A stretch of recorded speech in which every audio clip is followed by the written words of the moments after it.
La présentation de Sacha ou de Jade, ça va vraiment être un moment de joie, un moment de fête. Donc on est très content de vous accueillir tous ce matin. Il y a quelques temps, ma fille Bella regardait son dessin animé préféré qui s'appelle Gabi et la Maison Magique. Alors pour certains, ça ne vous parle pas du tout, mais pour ceux qui sont connectés avec les petits-enfants, vous savez exactement de quoi on parle. Et on montrait comment on pouvait construire un petit bus en carton. Le bus de Pandipat, pour les experts. Là, je parle aux experts. Voyant cette réalisation, elle avait envie de la réaliser également. Alors, j'ai dit à Bella, papa va le faire avec toi. Je lui ai fait cette promesse. Sauf que le temps a passé et la promesse n'a pas été tenue. Donc, vous avez le droit de me regarder un jour de fête des pères en me disant, c'est pas bien. Ou alors, vous êtes des bons papas, vous êtes solidaires, ça m'est déjà arrivé. Bon, enfin, donc, du coup, ma promesse n'a pas été tenue. Alors, je peux vous garantir que c'est pas que je l'ai oublié, parce que j'ai quelqu'un qui me le rappelle. J'ai cette petite fille qui me dit « Papa, tu m'avais promis ». Alors là, je me suis donné une deadline. Il faut que je le fasse au moins avant Noël. Mais donc voilà, donc, j'ai mis large pour être sûr d'y arriver. Mais je vais essayer de le faire cet été. Je vous montrerai, je posterai sur les réseaux sociaux ma réalisation du bus de Pandipat. Donc du coup, c'est une chose. Lorsqu'un papa fait une promesse à son enfant, je peux vous garantir, il ne l'oublie pas. Et la semaine dernière, lorsqu'on a commencé une série qui s'intitule La table, une série de messages où on part en fait justement de cette table que Jésus avait dressée lors de son dernier repas, ce qui est intéressant, c'est que Jésus va faire une promesse lors de ce repas. Il va faire une promesse, et cette promesse, c'est qu'il ne prendra plus de repas avec ses disciples jusqu'au jour où il reviendra. Et dans un monde rempli de mauvaises nouvelles, on a une bonne nouvelle qui est qu'un jour, Jésus reviendra physiquement sur la terre. Et surtout, qu'il mettra fin au mal. Parce que c'est ça qui est intéressant. C'est pas seulement qu'il revienne, c'est qu'il mettra fin au mal. C'est la promesse que Jésus a faite lors de ce repas. Et c'est la promesse que Jésus nous a faite. Donc, nous aussi, on a sûrement cette question comme Bella me la pose.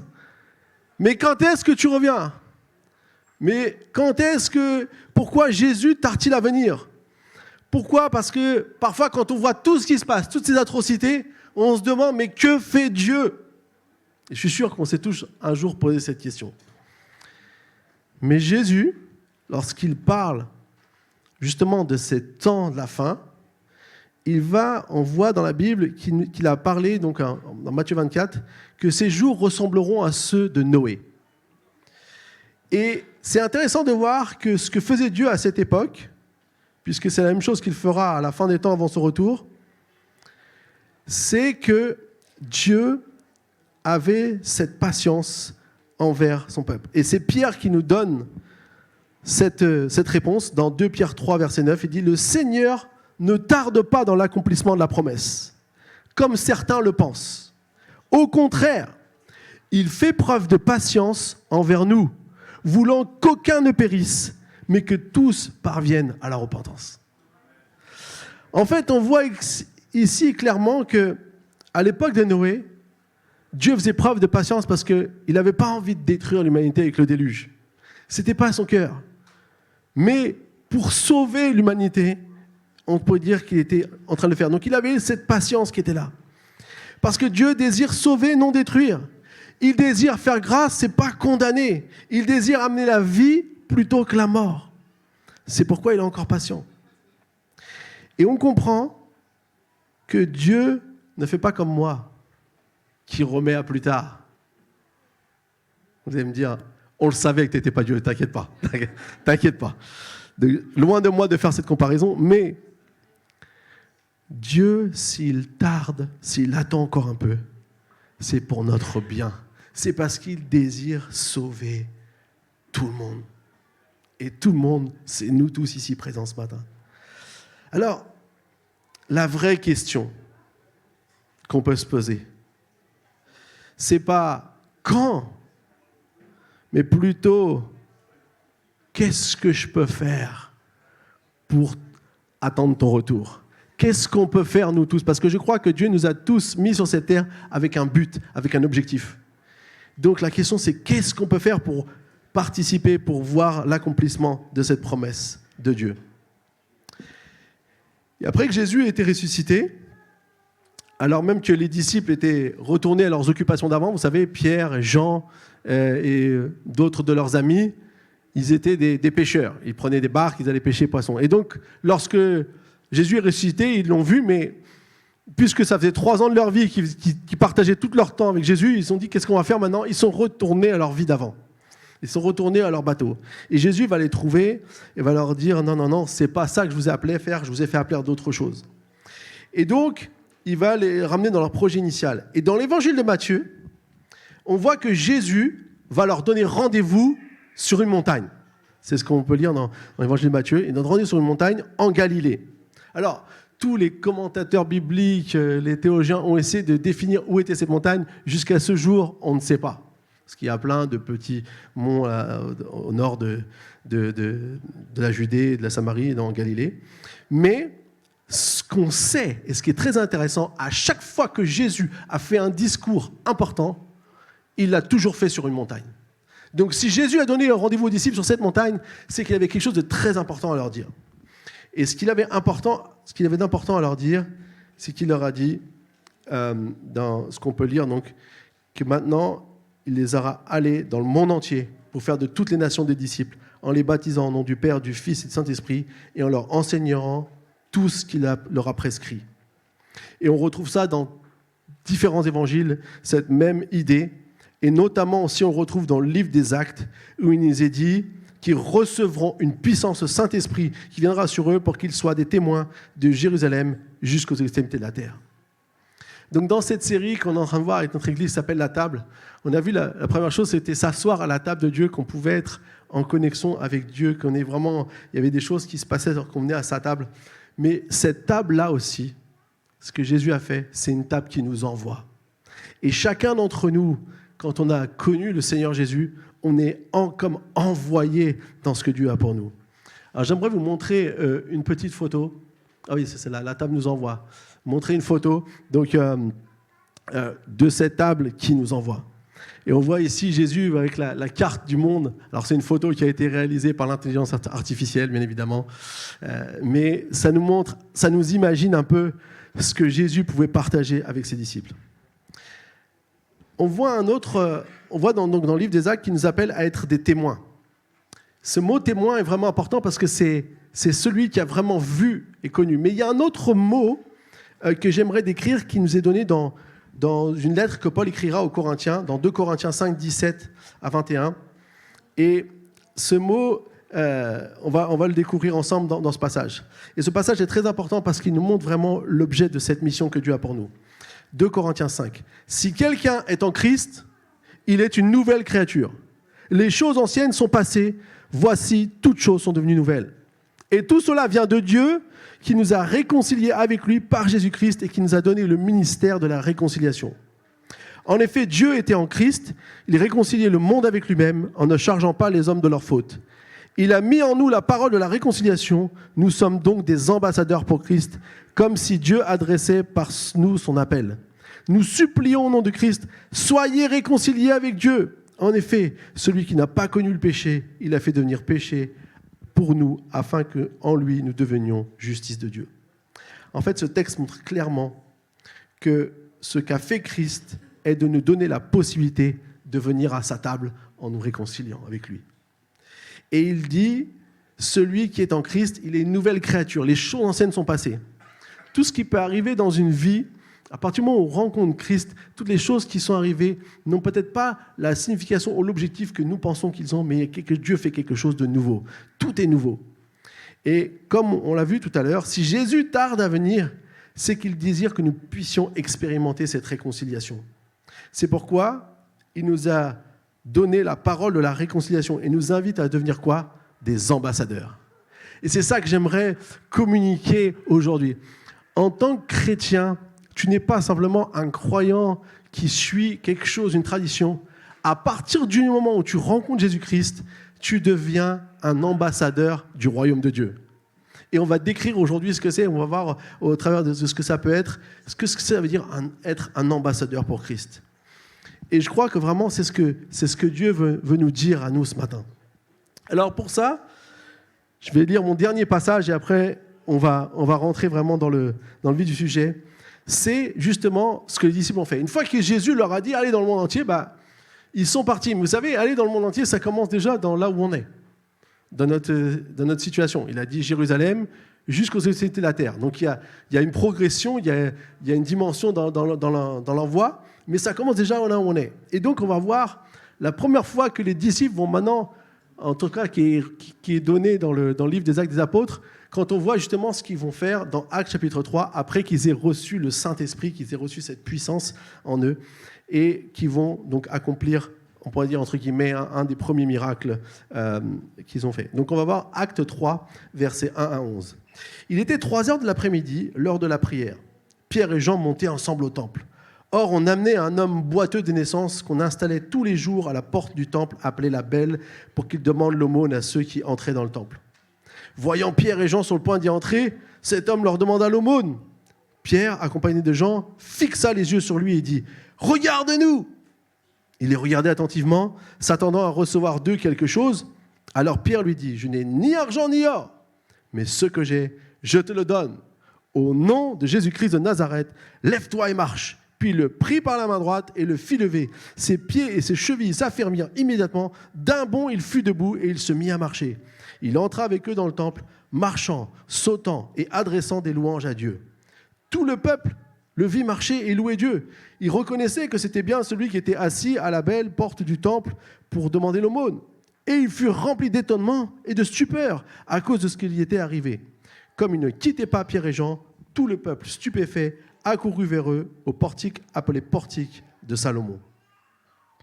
Alors nous allons voir ici, au travers de cette histoire, ce qu'implique être un ambassadeur. Et dans cette histoire, j'aimerais représenter la situation de ce boiteux, l'histoire de ce boiteux, comme la situation de ce qu'on vit dans le monde lorsqu'on vit avec le péché. Cette image du boiteux montre que le péché a comme impact dans notre vie, car bien que nous sommes vivants, nous ne pouvons pas vraiment avancer. Cet homme, il ne pouvait pas avancer dans sa vie. Il était bloqué là où il était. Et très souvent, c'est ce que le péché va faire dans notre vie. Ce n'est pas forcément quelque chose, c'est pas on a fait quelque chose de mal, ou forcément ces choses-là. Parfois, c'est simplement, le mot péché veut dire manquer la cible. C'est-à-dire qu'en fait, c'est comme si ce que le diable essaie de faire, c'est de nous empêcher de vivre la vie que Dieu a pour nous. Et parfois, on le cherche toute notre vie et on ne le trouve pas parce qu'on a comme cette chose qui nous a détournés. Le premier homme et la première femme avaient une relation avec Dieu parfaite. Ils ne connaissaient pas la honte, ils ne connaissaient pas toutes ces choses. Et à un moment donné, le diable est venu les détourner pour qu'ils commencent à ressentir toutes ces choses négatives. Et je crois que vraiment, ce qui est important pour nous de comprendre ici, c'est que le péché avec nous. Et ça, c'est pas quelque chose, c'est pas parce qu'on est une mauvaise personne. C'est quelque chose qu'on a malheureusement hérité à notre naissance. La Bible nous dit qu'on est une nature de péché. Et que par défaut, même le plus beau bébé du monde, même la petite Jade, à chaque fois que je la regarde, je suis émerveillé. Ou le petit Sacha émerveillé aussi, qui fait toujours plein de sourires. Eh bien, à chaque fois, quand on regarde ces beaux bébés, ils sont merveilleux, mais très vite, on va comprendre qu'il y a quelque chose aussi en eux qui n'est pas toujours si merveilleux. Et ça, c'est la nature, c'est comme ça.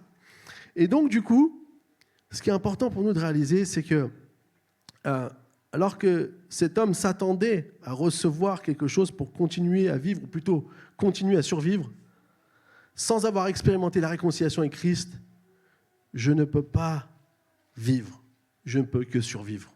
Et je crois qu'il y a beaucoup de gens dans ce monde qui simplement essayent de survivre. Le fait d'être constamment dans l'attente, vous savez, quand on attend quelque chose toujours, on ne vit pas. Que ce soit dans notre couple, que ce soit dans une relation avec mes enfants, avec mes parents, que ce soit dans mon travail, que ce soit dans toutes sortes d'aspects de ma vie, à chaque fois que je suis toujours en train d'attendre quelque chose, je ne peux pas vraiment vivre ma vie, j'essaye de survivre, j'essaye de me dire « Ah, ça va peut-être s'arranger demain, ça va peut-être aller mieux demain ».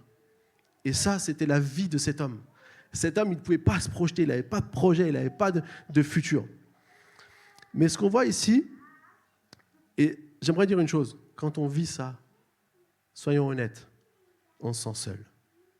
On se sent seul et moi, j'ai j'ai compris en relisant ce passage combien cet homme devait se sentir seul tous les jours à la porte du temple, avec la seule chose qu'il pouvait faire, c'était demander une pièce. Et je crois que parfois dans nos vies, on se sent seul parce qu'on a l'impression qu'il y a comme quelque chose qui nous bloque. Et parfois, ces choses peuvent être le péché qui essaie de venir nous dominer, qui essaie de venir nous détourner de ce que Dieu a pour nous. Mais alors que dans ce moment-là, dans cette situation de fragilité et de solitude, eh bien, la bonne nouvelle est que Jésus, après avoir quitté la terre, lui, il avait nommé des ambassadeurs. Et le rôle d'un ambassadeur, c'est quoi? C'est représenter le royaume ou l'État dont il fait partie à l'étranger. En ce moment, on a vu un peu à la télé des ambassadeurs de partout parce que ça bouge sur notre planète, les choses sont en train de s'activer. Et du coup, on voit que leur rôle, c'est de porter la parole, c'est de représenter le pays à l'étranger. Et donc, en envoyant des disciples dans le monde entier, ce que Jésus veut dire, c'est qu'on est appelé à représenter le royaume de Dieu. Et quel est ce royaume? Il est bien différent du royaume terrestre. Un royaume qui va réellement amener un espoir là où le peuple ne fait que survivre. Dieu désire qu'il puisse vivre dans son dessein originel, dans son plan originel. Là où le péché nous a rendus boiteux, Dieu désire nous rendre capables de marcher à nouveau, de pouvoir avancer, de pouvoir voir ce que Dieu a prévu pour nos vies. Et moi, je suis tellement émerveillé à chaque fois que je vois une personne qui rencontre Christ, où il y a des choses qui changent dans la vie, comment elle peut à nouveau marcher, comment elle peut à nouveau faire des projets, avancer dans sa vie. Et ça, c'est la bonne nouvelle. Et c'est pour ça qu'on a besoin aussi d'ambassadeurs comme Pierre et Jean, qui représentent le royaume des cieux. C'était intéressant de voir que cet homme était amené à la porte du temple chaque jour. Chaque jour, c'est vraiment quelque chose qu'on fait de manière très régulière. Et quand on ne peut pas marcher, il était amené. Donc, c'est sûrement des amis, des personnes qui étaient avec lui qui l'amenaient chaque jour à la porte du temple. Et donc, ça fait faire un certain nombre d'années que ses amis bienveillants de cet homme veillaient à ce qu'il puisse venir pour qu'il puisse quoi avoir cette pièce qui peut-être va lui permettre de survivre, peut-être lui permettre d'avancer. Mais lorsque Dieu envoie des ambassadeurs, il envoie des personnes qui viennent d'un autre royaume, qui donc n'est pas terrestre, et qui va changer la condition de cet homme. Alors aujourd'hui, j'aimerais m'adresser à deux catégories de personnes. Peut-être premièrement à ceux qui ne connaissent pas ce royaume. Celui que Jésus est venu amener, il existe bien, parce que lorsque Jésus est mort sur la croix, il a ouvert un chemin pour qu'on puisse le découvrir. Jésus n'est pas n'importe quel roi. Il est le roi qui est venu, qui a donné sa vie pour que nous puissions être sauvés. Ce n'est pas le roi qui demande tout pour lui, c'est le roi qui donne pour que nous puissions être sauvés. Pour que nous puissions, pour qu'il paye pour nous, pour notre justice. Et comme on l'a vu tout à l'heure, on peut recevoir Jésus lorsqu'on est réconcilié avec Dieu. C'est ce qui nous a amené à vivre au lieu juste d'essayer de survivre comme ce boiteux. Et la deuxième catégorie de personnes à qui j'aimerais m'adresser ce matin, ce sont ceux qui ont déjà goûté à ce royaume et qui se définissent comme disciples de Jésus-Christ. Et on a un appel. Comme disait Paul, on a un appel qui est d'être ambassadeur de ce royaume. C'est-à-dire amener une bonne nouvelle en manifestant les réalités du royaume qui ne fait pas partie de ce monde. Alors, est-ce qu'on est vraiment prêt à être ces ambassadeurs? Ça, c'est la question pour nous aujourd'hui. Alors, pour bien représenter le royaume, nous devons être conscients de ce qu'il est vraiment. Et pour le connaître, on doit découvrir la connexion qu'il y a entre Dieu et nous. Et cette connexion, c'est le Saint-Esprit. La semaine dernière, on a fêté Pentecôte et on s'est rappelé qu'il y a bientôt 2000 ans que Dieu avait envoyé le Saint-Esprit sur la terre et que ça a été cette connexion. En fait, cette connexion, c'est que ce qui est de Dieu, ce qui est du royaume de Dieu maintenant, peut habiter en nous. Alors peut-être pour certains, ça ne vous parle pas, mais lorsque vous recevez, lorsque vous acceptez Jésus, la Bible nous dit que le Saint-Esprit vient habiter en nous. La Bible dit même qu'on est le temple du Saint-Esprit. Notre corps est le temple du Saint-Esprit. Alors lorsque cet homme va demander l'aumône à Pierre et à Jean, j'aime bien la réaction de Pierre et Jean. La réaction va être surprenante. Il va dire « Regarde-nous ». Je pense qu'il les avait bien vus parce qu'il avait repéré qu'ils pouvaient leur demander l'aumône. Donc c'était pas ça. Pourquoi Pierre insiste sur le fait de regarder? Alors, cet homme, Pierre et Jean, l'ont vu, je pense, des dizaines de fois, puisqu'il est toujours à la même place depuis des années à la porte du temple. Et ça veut dire qu'à chaque fois qu'on allait au temple, on était susceptible de le croiser. D'ailleurs, le récit commence par, à l'heure de la prière, Pierre et Jean sont allés au temple. Et vous savez, à l'époque, on allait 3 fois par jour au temple, le matin, le midi et le soir. Et donc, du coup, ici, Pierre et Jean étaient dans ce temps de l'après-midi où ils allaient au temple, et ils ont à nouveau croisé cet homme. Cette fois-ci, il va y avoir quelque chose de différent. Parce que je pense qu'à chaque fois qu'ils allaient au temple, il se peut qu'un jour, ils aient peut-être donné une petite pièce à cet homme pour lui dire « Prends courage, vas-y, peut-être que ça va t'aider un peu. » Et cette fois-ci, il y a quelque chose de différent. C'est pourquoi Pierre et Jean lui demandent de le regarder. En fait, ils ne cherchent pas à attirer l'attention sur eux. Ils cherchent plutôt à attirer l'attention sur celui qui est en eux, qui est la connexion entre la terre et le ciel. Vous savez, sur cette terre, tout est simplement au niveau... tout ce qu'on peut faire en tant qu'humain, on peut faire plein de belles choses. On voit la technologie, on voit plein de choses. Mais en même temps, on peut aussi faire plein de choses qui sont parfois destructrices. Et du coup, ce qui est important pour nous de comprendre, c'est que quand on découvre une connexion différente, eh bien, on va pouvoir amener quelque chose qui n'existe pas sur cette terre. Et ça, c'est ce que Pierre et Jean, maintenant, sont conscients. Et peut-être que c'est pour ça qu'ils lui demandent de le regarder, qu'ils veulent apporter quelque chose de différent, puisqu'eux-mêmes ont goûté à cette connexion du ciel. Rappelons-nous juste qui étaient Pierre et Jean. 5 semaines avant cette situation, ce sont ceux qui ont abandonné Jésus.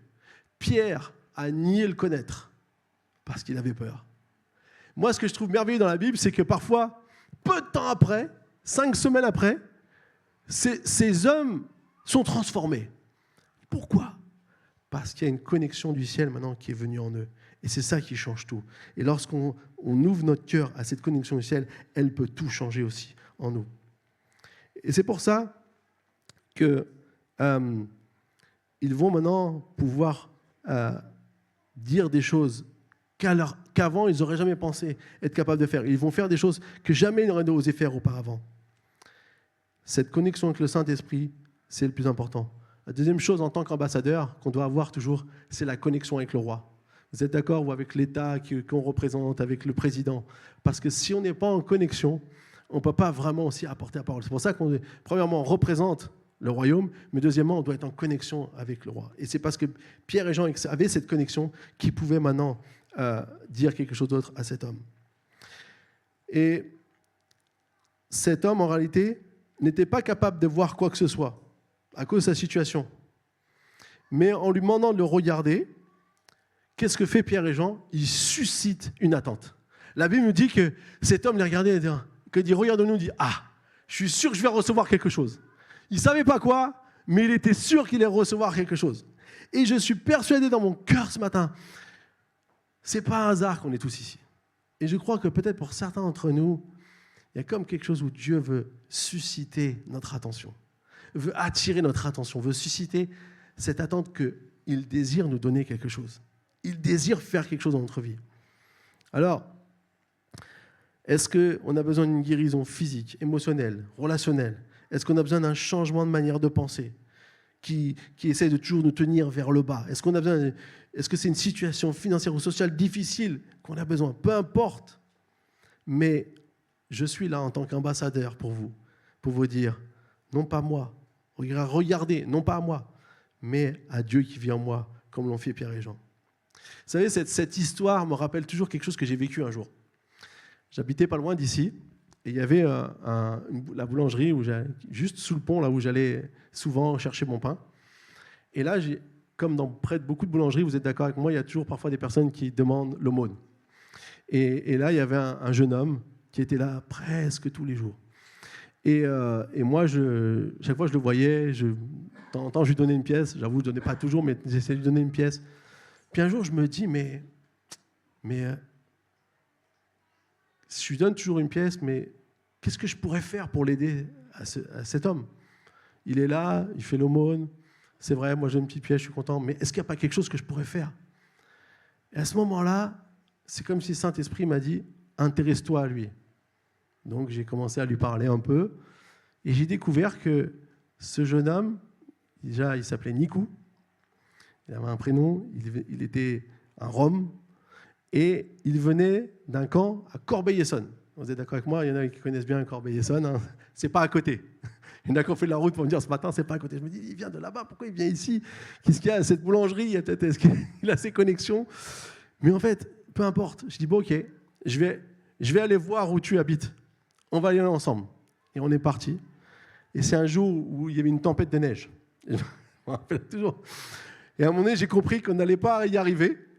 Donc j'ai garé ma voiture à côté de la gare d'Evry, je suis rentré en RER et bien m'en a pris parce que le lendemain j'ai vu que tous ceux qui étaient là où j'étais ont passé la nuit dans la voiture sur l'autoroute. Vous savez, à Paris, dès que c'est la neige, panique à bord, on est bloqué partout. Et du coup, je suis retourné. Et là, j'ai vu où il était. J'ai vu sa petite caravane où il était avec toute sa famille dedans. Et je me disais, waouh, c'est incroyable. Donc on a fait ce qu'on a pu, on a acheté un chauffage au pétrole parce que je me suis rendu compte qu'il faisait hyper froid et on a essayé de l'aider et je me rappelle après c'était les fêtes, on a essayé de lui donner des biens un peu pour qu'il puisse manger, pour qu'il puisse passer les fêtes avec sa famille et sa maman était une chrétienne, elle était tellement contente et en fait j'ai connecté un peu avec la famille, je les ai suivis pendant quelques années. Là aujourd'hui il est de retour au Roumanie mais quand il a besoin de quelque chose souvent il sait qu'il peut m'envoyer, soit je reçois des messages sur Facebook. Mais du coup, ce que je veux dire ici, c'est que parfois, ce que ces personnes avaient besoin, ce n'était pas juste une pièce, mais c'est quelque chose de plus. C'est quelqu'un qui peut être un ambassadeur et qui peut apporter quelque chose. Et quelques temps plus tard, un de ses frères est malheureusement mort dans un accident tragiquement, et j'ai pu aussi être là pour eux à ce moment-là. Et je crois que ce qui est important pour nous, c'est de comprendre, c'est que quand on est connecté avec le ciel, on peut faire des choses qu'on ne pourra pas faire seulement dans le monde naturel. Il y a quelque chose que Dieu permet, que Dieu crée avec nous. Et je vais terminer avec une dernière pensée. Lorsque Pierre et Jean ont dit à cet homme de les regarder, ils ont éveillé en lui une attente de recevoir quelque chose. Mais ils ne l'ont pas laissé sur sa faim. Ils n'ont pas dit, regarde-nous, s'attendre à quelque chose et puis sortir une pièce de 20 centimes. Hein. Ils n'ont pas fait ça. Ils ont éveillé son attente et après qu'il avait cette attente, voilà ce que Pierre dira, qu'on a lu tout à l'heure. Je n'ai ni argent ni or, mais ce que j'ai, je te le donne. Au nom de Jésus-Christ de Nazareth, lève-toi et marche. Puis il le prit par la main droite, le fit lever, ses pieds et ses chevilles s'affermirent immédiatement. D'un bond, il fut debout et se mit à marcher. Pierre ne va pas lui donner une pièce pour qu'il continue à survivre, mais il va lui donner ce qu'il a de plus précieux. Et vous savez ce que Pierre lui a donné ici? Ce n'est pas seulement le miracle, c'est sa foi en Jésus. En fait, c'est incroyable parce que si Pierre ne pensait pas que Jésus était capable de guérir cet homme, il n'aurait jamais dit ça. Et c'est pour ça qu'en tant qu'ambassadeur, une des choses les plus importantes qu'on doit avoir, c'est de parler et d'agir de la part du roi. Pas de nous-mêmes. Moi, je suis incapable de faire quoi que ce soit. Pierre était incapable de faire quoi comme miracle. Mais par contre, Dieu, lui, il est capable. Et Pierre savait que Dieu était capable. Pierre savait que quelque chose peut arriver. Et donc, il dit, je n'ai ni argent ni or, mais ce que j'ai, je te le donne. Qu'est-ce qu'il lui a donné? Il lui a donné sa foi. Il lui a donné le fait de dire, on peut croire que Dieu va faire quelque chose avec toi. Et ensuite, il l'a pris par la main. Il a parlé et il a agi. Et parfois, il faut parler et il faut agir. Et c'est ce qui s'est passé. Le miracle a pris place. Il s'est levé d'un bond. D'un bond, les choses qui étaient faibles se sont affermies. Et il a pu commencer à avancer. Et en tant qu'ambassadeur, nous ne sommes pas là pour nous représenter nous-mêmes. Vous savez, on n'est pas là pour promouvoir une religion. On n'est pas là pour dire quoi que ce soit. Moi, mon seul objectif de la vie, c'est d'être en connexion avec mon Dieu. Parce que je sais qu'il m'a fait grâce. Il m'a sauvé mes péchés. Et il le fait encore, parce que je suis loin d'être parfait. Mais par contre, ce que je veux, c'est pouvoir être un ambassadeur et pouvoir amener ça aux autres. Montrer ça aux autres. Pas seulement avec des discours qui font peur, avec des discours qui rabaissent, mais avec cette foi que Dieu me permet de développer au fur et à mesure que je le connais et de pouvoir le partager aux autres et de pouvoir le présenter aux autres. Et donc ici, Pierre et Jean ne représentaient pas eux-mêmes, mais représentaient le royaume de Dieu. Et l'objectif du royaume de Dieu est de venir et d'amener la restauration de ce monde qui cherche de ce monde qui est en train de se détruire. Vous savez, Pierre, quand il a fait cette déclaration, eh bien, il s'est exposé avec sa foi. Il a pris sa main. Il aurait pu essayer de le tirer, et s'il ne s'était pas levé, ça aurait fait, comme on dit en français, chou blanc. Mais s'est exposé, il a mis sa foi en action, et on a vu le miracle prendre place. Dieu cherche des pierres et des gens qui sont prêts à s'engager comme ambassadeurs pour Dieu, qui sont prêts parfois à s'exposer avec leur foi. Et je vais vous dire, et même si peut-être parfois on n'a pas peut-être le résultat qu'on aurait escompté, à chaque fois qu'on le fait, on montre à Dieu qu'on est prêt à s'exposer. Et vous savez quoi ? Dieu, il nous récompense toujours. Dieu est toujours un Dieu fidèle. Alors on a commencé cette histoire en décrivant un peu, en prenant l'image de cet homme comme la situation de ce monde, avec un homme qui est bloqué par le péché pour pouvoir avancer ce que Dieu veut faire. Et c'est sa situation de boiteux, on pourrait dire, représente ça. Et j'aimerais donc terminer avec le fait de voir ce que va faire l'action de Pierre pour cet homme. Une fois que cet homme va se mettre debout, ce qui est intéressant de voir, c'est ce qu'il va faire. La première chose qu'il va faire. Vous êtes d'accord que quand on n'a jamais marché de sa vie, si on peut marcher, la première chose qu'on peut faire, c'est incroyable. Et encore cette semaine, sur Instagram, je voyais un petit enfant qui ne pouvait pas marcher. Et donc, il y avait un pasteur qui a prié pour elle. Il a pris la main sur son dos, ils l'ont mis. Et elle a fait un premier pas un peu difficile. Et ensuite, elle a pu marcher. Les parents étaient en pleurs. Et la première chose qu'elle a fait, elle s'est retournée. Elle a couru dans les bras de son père. C'était juste incroyable de voir ça. Et donc, ici, on peut dire que c'est un peu ce qu'a fait cet homme. Il a dit, il est entré avec eux dans le temple, marchant, sautant et en adressant de louanges à Dieu. Pourquoi ? Parce que c'est l'objectif de notre vie, c'est le but de notre vie. Vous savez, le but de ta vie, c'est pas de terminer une super carrière, d'avoir un gros patrimoine avec plein de belles choses, parce que quand tu vas partir, tout ça va rester. Et à la fin de la vie, j'ai jamais entendu à un enterrement quelqu'un qui dit « Waouh, c'était un PDG exceptionnel avec des compétences incroyables ». Non, on disait toujours « C'est un homme qui aimait sa famille, qui était là pour ses enfants, qui veillait à prendre soin de ceux qu'il aimait ». Ça, c'est les valeurs qu'on veut entendre le jour où on quitte cette terre. Et j'aimerais vous dire quelque chose. Le but de notre vie, c'est de manifester la vie que Dieu veut nous donner. C'est de louer Dieu avec notre vie. Ce n'est pas seulement de chanter, c'est de louer Dieu avec notre vie. C'est de manifester qui il est au travers de notre vie. Et je peux vous garantir, c'est la plus belle chose, c'est la chose la plus passionnante, la plus impactante qu'on peut avoir. Parce que toutes les choses de ce monde ne vont jamais vraiment nous satisfaire. Parfois, on met un certain temps avant de le comprendre. Mais j'aimerais vraiment vous dire, de la part du Seigneur, que Dieu a des projets pour nous. Et de la même manière que cet homme pouvait vivre sa vie maintenant en louant Dieu, en sautant, en se réjouissant. De la même manière, Dieu désire que notre vie puisse aussi le louer, l'adorer. Et c'est pour ça que Jésus a levé des ambassadeurs. Parce que ça vaut la peine. Ça vaut la peine d'avoir des hommes et des femmes qui amènent ce message de l'Évangile. Vous savez, on vit une période troublée. Là, ça fait quelques jours, on voit qu'il y a beaucoup de menaces dans notre monde qui sont là et on se pose peut-être parfois beaucoup de questions. Mais j'aimerais vous dire, il y a une chose qui est le plus important. C'est par quoi j'ai commencé. La promesse que Jésus a faite. Il a promis qu'un jour, il allait revenir. Et la Bible nous dit, et on peut le voir dans le livre de l'Apocalypse, que le jour où il va revenir, il va mettre fin au mal. Tous ceux qui essayent de détruire, tuer, faire plein de choses horribles, un jour, ils seront face à Dieu. Ils devront rendre des comptes. La Bible nous dit, chaque vie qui a été prise compte pour Dieu. Même la plus insignifiante pour les hommes, elle compte pour Dieu. Mais ce que Dieu désire, c'est pas mettre de côté, c'est pas tuer, c'est pas repousser. Ce que Dieu désire, c'est accueillir. Et même quand on a fait des choses horribles dans sa vie, la bonne nouvelle, c'est que Dieu nous accueille quand même parce qu'il nous pardonne, si on est sincère dans notre cœur. Et c'est pour ça que ce matin, il y a une invitation. Pour chacun d'entre nous, si on peut fermer les yeux un instant. J'aimerais faire cette invitation de la part du Seigneur.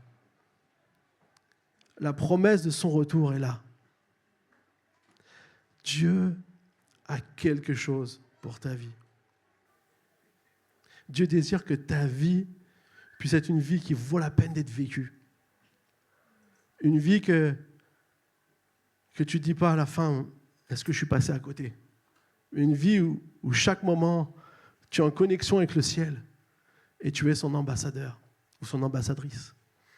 Et en étant cette personne, tu peux vivre, expérimenter des choses que tu ne pourras jamais vivre dans ce monde terrestre, parce que c'est seulement cette connexion du ciel.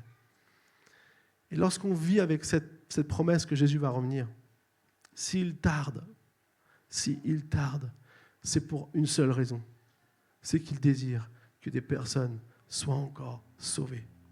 Et ce matin, je suis convaincu qu'il y a une opportunité que j'aimerais te donner, une opportunité qui vient du ciel. Tu te dis, si tu veux, tu peux recevoir cette réconciliation avec Dieu. Et ta vie peut changer. Ta vie peut prendre un nouveau départ. Les choses anciennes peuvent passer et des choses nouvelles peuvent venir. Alors si c'est toi, pendant qu'on garde les yeux fermés, lève ta main à ta place, j'aimerais prier pour toi. J'aimerais vraiment prier pour toi. Est-ce qu'il y a quelqu'un ce matin qui dit oui, j'aimerais? Est-ce qu'il y a quelqu'un ce matin? Oui, j'ai vu. Est-ce qu'il y a quelqu'un d'autre encore? Est-ce qu'il y a quelqu'un encore ce matin? Alléluia. Alléluia. Est-ce qu'il y a encore quelqu'un ce matin? Amen. Alléluia. Seigneur Jésus. Seigneur, merci parce que tu donnes des opportunités pour qu'on puisse te connaître et te découvrir. Et merci pour tous ceux qui l'ont déjà fait, qui ont déjà connu, qui ont déjà expérimenté qui tu es. Seigneur, je te prie vraiment que tu puisses nous aider vraiment à te découvrir qui tu es. Peut-être c'est pour la première fois, on va vraiment te découvrir.